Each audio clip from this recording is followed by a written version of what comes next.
The Trump administration has spent the past week claiming they're in ongoing contact with Chinese officials.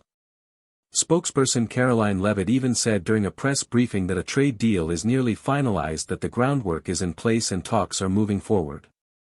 Trump himself stated that he's in daily communication with Beijing, supposedly working on removing tariffs and avoiding what major retailers warned could be product shortages across the U.S. Sounds promising, right? Well, not quite. Here's the truth, none of that is actually happening. Just a couple of weeks ago, reports showed the U.S. couldn't even get China to answer the phone. Officials in Washington were essentially pleading for dialogue, but Beijing wasn't responding. In fact, China had already started shifting its supply chains, replacing American imports with goods from other nations. They're doing just fine without us.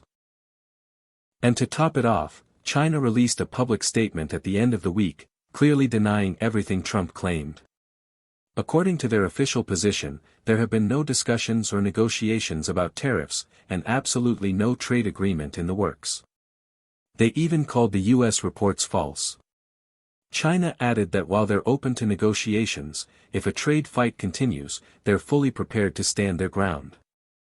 So, what's really happening?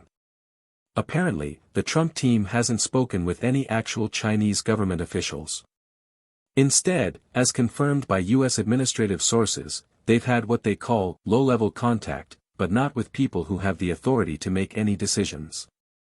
Who exactly are they talking to? That's the mystery. Random individuals in China? Business contacts with no political role? The Trump administration admitted that no cabinet-level or official negotiations have taken place. This totally contradicts Trump's bold statements about daily discussions and being close to a breakthrough.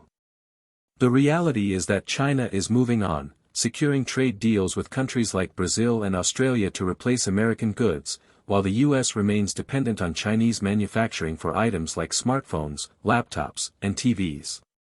Trump did soften his tone this week, likely hoping China would finally come to the table.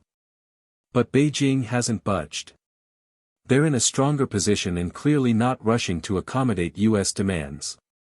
And while China adapts, American businesses and consumers may be the ones left paying the price.